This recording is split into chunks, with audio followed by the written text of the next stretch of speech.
ಘಟನೆ ನಂತರ ಯುದ್ಧ ಕ್ರಮೇಣ ನಡೆಯುತ್ತಾ ಬಂದಿವೆ. ಯುದ್ಧಕ್ಕೆ ಹೊರಟ ಯೋಧರಿಗೆ ಬಾದಾಮಿ ಬನಶಂಕರಿ ದೇವಿಗೆ ಹಾಗೂ ಕೇರೂರು ಶ್ರೀ ರಾಚೋಟೇಶ್ವರ ದೇವಸ್ಥಾನದಲ್ಲಿ ವಿಶೇಷ ಪೂಜೆ ಸಲ್ಲಿಸಿದರು. ಯುದ್ಧಕ್ಕೆ ಹೋಗಲು ಸಿದ್ಧರಾದ ವೀರ ಯೋಧರು.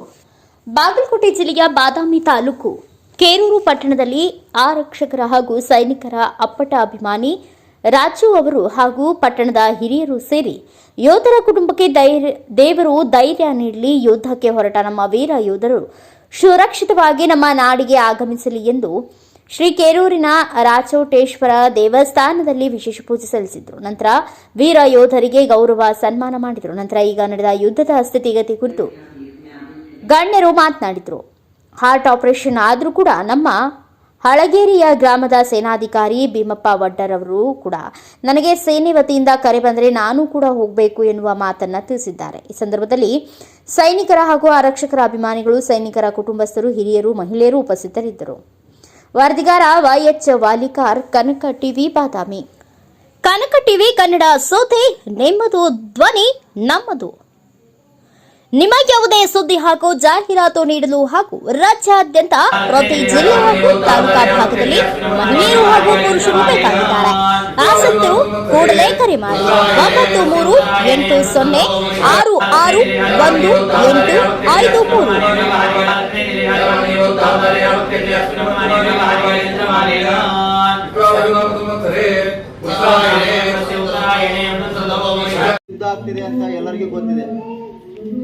ಆದರೆ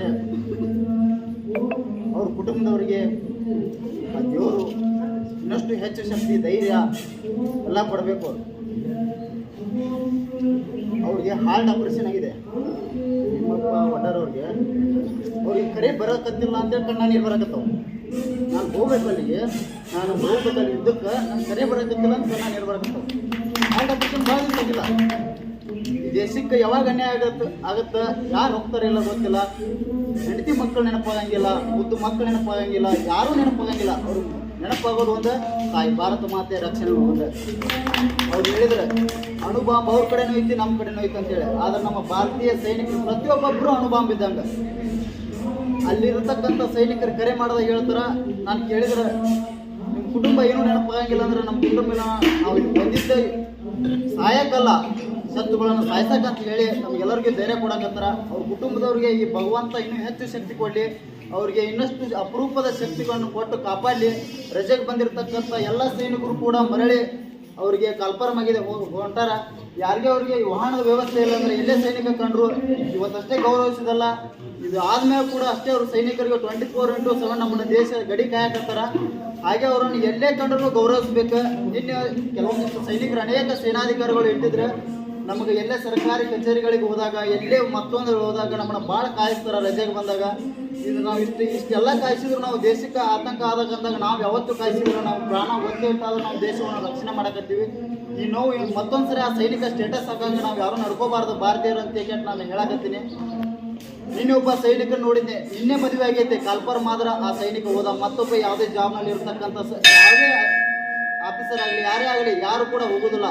ಸಾವು ಕಣ್ಣು ಮುಂದೆ ಐತಂದ್ರೆ ಹೋಗೋ ಮಾತ್ರ ಒಬ್ಬ ಸೈನಿಕ ಅಷ್ಟೇ, ಮತ್ತೆ ಯಾರು ಹೋಗಕ್ಕೆ ಸಾಧ್ಯನೇ ಇಲ್ಲ. ಎಂಥ IAS ಆಫೀಸರ್ ಇರಲಿ, ಬೇಕಾದ್ರೆ ಇರಲಿ, ಸಾವು ಐತಂದ್ರೆ ಯಾರು ಚೆಕ್ ಮಾಡಿ ಹೋಗ್ತಾರ. ಇದು ಯಾರೂ ಹೋಗಿಲ್ಲ. ಈಗ IPL ಅನ್ನೋದು ಕ್ರಿಕೆಟ್ ಚಾಲು ಆಗೈತಿ. ಎಲ್ಲರೂ IPL ಕ್ರಿಕೆಟ್ ಅನ್ನು ಬಿಟ್ಟು ಮಕ್ಕಳಿಗೆ ಈ ದೇಶದ ಏನಾಗತ್ತೈತೆ ಅನ್ನೋದು ತಿಳ್ಕೊರಿ ಸ್ವಲ್ಪ. ಯಾಕಂದ್ರೆ ಅವರೆಲ್ಲ ಪ್ರಾಕ್ಟೀಸ್ ಮಾಡಿ ಬಾಲು ಇಲ್ಲೇ ಬೀಳ್ತದೆ ಅಂತ ಪ್ರಾಕ್ಟೀಸ್ ಮಾಡಿ ಎಲ್ಲ ಮೈ ತುಂಬ ಡ್ರೆಸ್ ಹಾಕೊಂಡು ಏನು ಬೀಳಾರ್ದಂಗೆ ಅವರೆಲ್ಲ ಕ್ರಿಕೆಟ್ ಆಡ್ತಾರೆ. ಹೊರತಾಗಿ ಆ ಸೈನಿಕರಿಗೆ ಯಾವ ಕಡೆಯಿಂದ ಬಾಂಬ್ ಬರ್ತದೆ ಅನ್ನೋದು ಗೊತ್ತಿರಂಗಿಲ್ಲ, ಯುದ್ಧಕ್ಕೆ ರೆಡಿಯಾಗಿ ಹೋಗ್ತಾನೆ.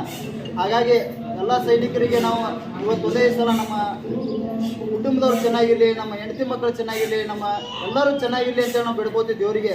ಇವತ್ತಿಂದ ಬೇಡ್ಕೋರಿ, ನಮ್ಮ ದೇಶದ ಸೈನಿಕರು ಚೆನ್ನಾಗಿರಲಿ, ನಮ್ಮ ನಾಡು ಕಾಯ್ತಕ್ಕಂಥ ಆರಕ್ಷಕರು ಚೆನ್ನಾಗಿರಲಿ, ಅವ್ರ ಕುಟುಂಬದವರು ಚೆನ್ನಾಗಿರಲಿ ಅಂತ ಕೇಟ. ದೇಶದ ಗಡಿಯೊಳಗೆ ನಮ್ಮ ಸೈನಿಕರು ಇದು ಆದ್ರೆ ನಾಡು ರಕ್ಷಣೆ ಮಾಡೋ ನಮ್ಮ ಆರಕ್ಷಕರು ಕೂಡ ಅಷ್ಟೇ ಇಲ್ಲಿ ಸೇವೆ ಮಾಡ್ತಾರೆ. ಅಲ್ಲೇನಾದ್ರೂ ಕಮ್ಮಿ ಬಿದ್ದರೆ ನಮ್ಮ ಆರಕ್ಷಕರು ಕೂಡ ನಾವು ಕೂಡ ಹೊತ್ತೀವಿ ಅಂತ ಕೇಟ ಪ್ರಾಣ ಒತ್ತೆ ಇಟ್ಟು ನಮ್ಮ ದೇಶವನ್ನು ಕಾಪಾಡ್ತೀವಿ ಅಂತ ಹೇಳಕತ್ತಾರ. ಯಾಕಂದ್ರೆ ಅವರು ದೇಶದ ಜೊತೆ ಎಲ್ಲ ತಮ್ಮ ಪ್ರಾಣ ಒತ್ತೆ ಇಟ್ಟು ಒಂದೇ ಜನ್ಮ ಈ ಭೂಮಿ ಮೇಲೆ ಹುಟ್ಟಬೇಕಾದ್ರೆ ಒಂದೇ ಜನ್ಮ, ಆ ಜನ್ಮ ಭಾರತಾಂಬೆಯ ರಕ್ಷಣೆಗೆ ನಾವು ಹೋಲಿ ಅಂತ ಕೇಟ ಅವರೆಲ್ಲರೂ ಇಷ್ಟೆಲ್ಲ ನಿವೃತ್ತ ಸೈನಿಕರು ಕೂಡ ಮತ್ತೆ ನಮ್ಗೆ ಕಲ್ಪರ್ ಮಾತ್ರ ನಾವು ಮತ್ತೆ ಹೋಗ್ತೀವಿ ಅಂತ ಹೇಳಕತ್ತಾರ ಅಂದ್ರೆ ಇಲ್ಲಿ ಭಾರತದಲ್ಲಿ ಪ್ರತಿಯೊಬ್ಬ ಸೈನಿಕನ ಹೃದಯ ಮುಡುತ್ತಿರೋದು ಅಲ್ಲಿ ಯುದ್ಧ ಆಗೋದು ಮಾತ್ರ. ಪ್ರತಿಯೊಬ್ಬ ಸೈನಿಕರ ಕುಟುಂಬದವ್ರಿಗೂ ಇದುವರೆಗೂ ಆದರೂ ನಿದ್ದೆ ಇಲ್ಲ. ಯಾಕಂದ್ರೆ ಅವ್ರ ಗಂಡ, ಅವ್ರ ಮಗ, ಅವ್ರಪ್ಪ, ಅವ್ರ ತಂದೆ ತಾಯಿ ಚಿಕ್ಕ ಚಿಕ್ಕ ಮಕ್ಕಳ ಬೆಟ್ಟ ಅಲ್ಲಿ ಹೋಗ್ಯಾರ. ಏನ್ ಹಾಕತ್ತಿ ಅನ್ನೋ ಸತ್ಯ ಗೊತ್ತಾಗೋದು ಮೀಡಿಯಾದಾಗ ಅದನ್ನಿದೆ ತೋರಿಸ್ತಾರ. ಬಟ್ ಅದನ್ನ ನೋಡಿದಾಗೆಲ್ಲ ಸೈನಿಕರಿಗೆ ಅನ್ಸಾಕತ್ತೈತಿ ಅವ್ರ ಕುಟುಂಬದವ್ರಿಗೆ ನನ್ನ ಗಂಡನ ಮೇಲೆ ಅದಾನ ಏನಾಗೈತಿ ಅಂತ ನಂಗೆ ಡೈಲಿ ಕಾಲ್ ಮಾಡ್ತಾರ. ಅಣ್ಣ ಅಲ್ಲಿ ಏನಾಗೈತಿ ಏನಿಲ್ಲ ಅಂತ ಕೇಟ ಡೈಲಿ ಹೇಳ್ಕೊಂತ ಕಾಲ್ ಮಾಡ್ತಾರ. ಮೊನ್ನೆ ಒಬ್ಬ ಸಣ್ಣ 5 ಜನ ಹುತಾತ್ಮರಾದ್ರ, ಅದು ಯಾರಿಗೂ ತೋರ್ಸಕತ್ತಿಲ್ಲ.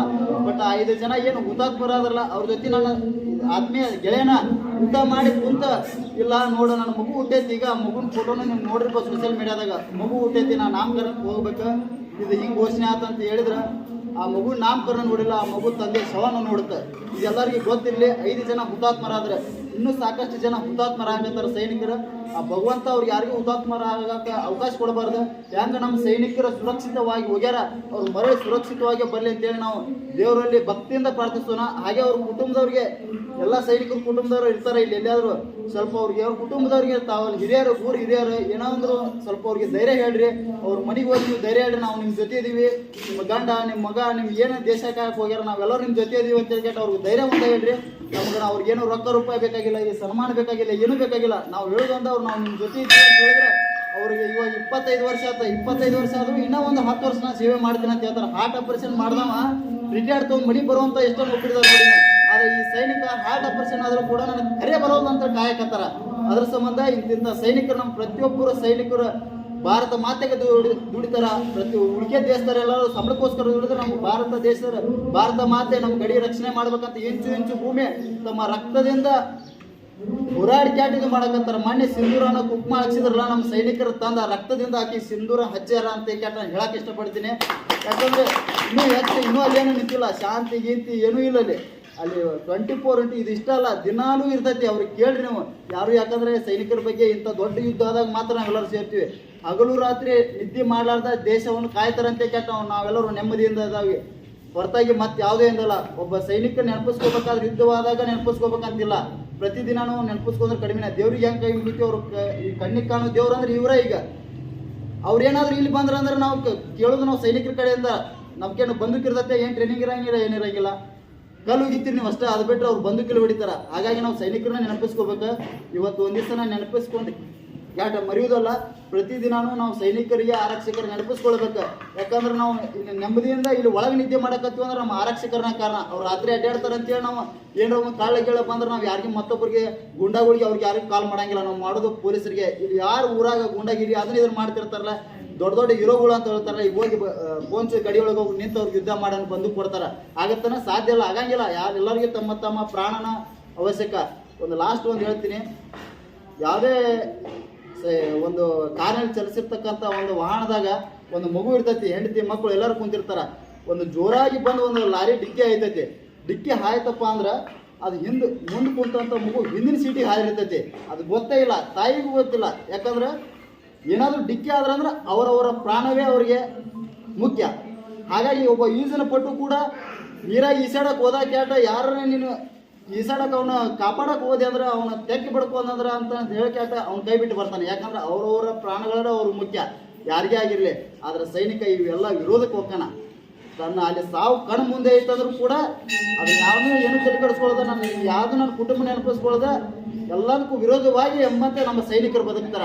ಸೈನಿಕರ ಮಗ್ಗಲ ಗುಂಡು ಆದರೂ ಕೂಡ ತನ್ನ ಸಹಪಾಠಿ ಯುದ್ಧದಲ್ಲಿ ಹುತಾತ್ಮರಾದರೂ ಕೂಡ ಧೈರ್ಯಗೆಡದೆ ಗೆಡದೆ ಬಲಿಷ್ಠವಾಗಿ ಎದ್ದು ಹೋಗಿ ಯುದ್ಧ ಮಾಡಿ ಪ್ರತಿಯೊಂದು ಯುದ್ಧನೂ ಗೆದ್ದಾರ.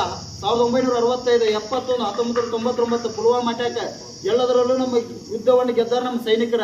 ಯಾಕಂದ್ರೆ ನಾವೆಲ್ಲರೂ ಬದುಕಾಕತ್ತಿದ್ದ ಸೈನಿಕರ ಬಲಿದಾನದ ಭಿಕ್ಷೆಯಲ್ಲಿ ಅನ್ನೋದು ಕೂಡ ಯಾರು ಕೂಡ ಮರೆಯಬಾರ್ದು.